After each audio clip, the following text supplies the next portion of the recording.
So, this aircraft type is pretty much extinct in real life, but thanks to Herpa we can still take a closer look at it. But does the model do it any justice? We'll find out now.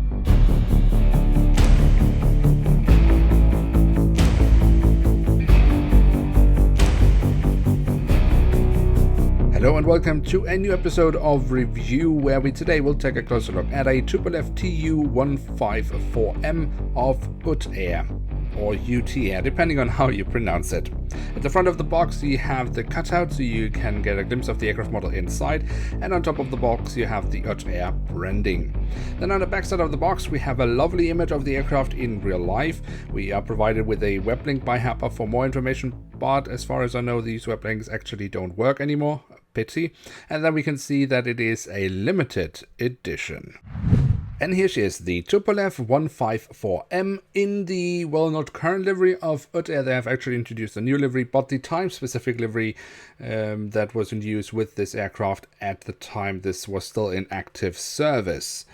Now, I'm really excited about this model because it's actually my first TU-154 in my fleet, so I'm really looking forward to see what Herpa has to offer. So we start off with the tail section, where we on the vertical stabilizer have the UTair branding, and of course then at the top nacelle this has 3 engines.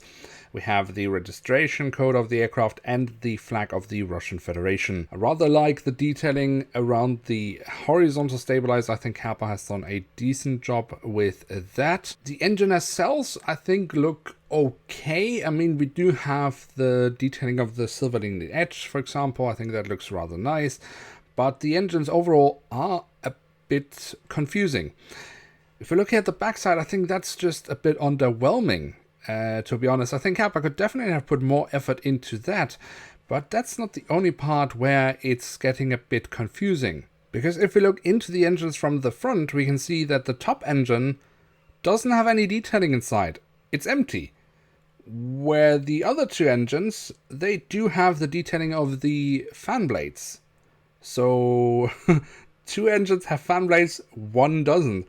Why? So the tail section definitely needs some explanation. That, however, does not go for the front. I think that looks rather nice. If you look here across the fuselage, we have the UTair branding. We have the aircraft type specification. Underneath that, again, the UTair branding, but in Cyrillic letters. The detailing around the cockpit section I wouldn't call overwhelming.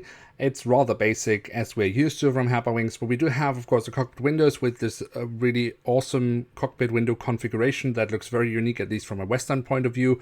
We also have the window wipers printed on, and I think Herpa has done a decent job replicating the shape of the nose of the aircraft. So overall, I think it's okay, but of course, I would like to have more details. Then on the fuselage, just above the wings, we have the emergency exits printed on, and that, of course, leads us straight to the wings, which we should definitely take a look at because they do look rather nice here on this aircraft, not just from the aircraft type, but Herpa has also done a very good job with them. If we look here at the top side, we can see all the different flaps, slats and spoilers carved out very nicely. We have the markings for the emergency exits. We have the full registration code of the aircraft across the 2 wings, and that we also find on the underside of the wings, which I also think look rather decent. Then we have the main landing gear here underneath the wings. Now, as I said, this is my first TU-154, so I don't really have a reference as to how these models have looked in the past, but I think this is a pretty decent attempt from Herpa Wings, in my opinion. The front landing gear looks very basic. Obviously, some print would do it wonders, but other than that, I think it's quite alright as well. And then we, of course, also have the doors to the cargo compartments at the back of the aircraft, and here at the front of the aircraft. So there we have it, the Tupolev TU-154M in the time-specific livery of UTair. And what can we say about this aircraft model? Well, I think what saves this aircraft model, to be honest, is just the fact that it is a Soviet-era aircraft type. So it's rather rare and unique looking from a Western point of view.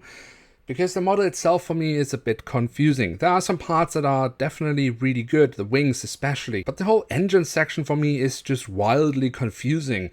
The backside is underwhelming, and why one engine wouldn't have any details around the fan blades where 2 other engines do, I really do not understand. The print itself I can't complain about. Of course, I would always like to have more details, but the details that have been added, I think Herpa has done a decent job with. So the ultimate question is, can you live with the aircraft model as it is? Well, many of the things that I've complained about, honestly speaking, you obviously will only see if you really look closely. On the other hand, I think this model has a very specific market, and that is people who are enthusiastic about Soviet-era aircraft types.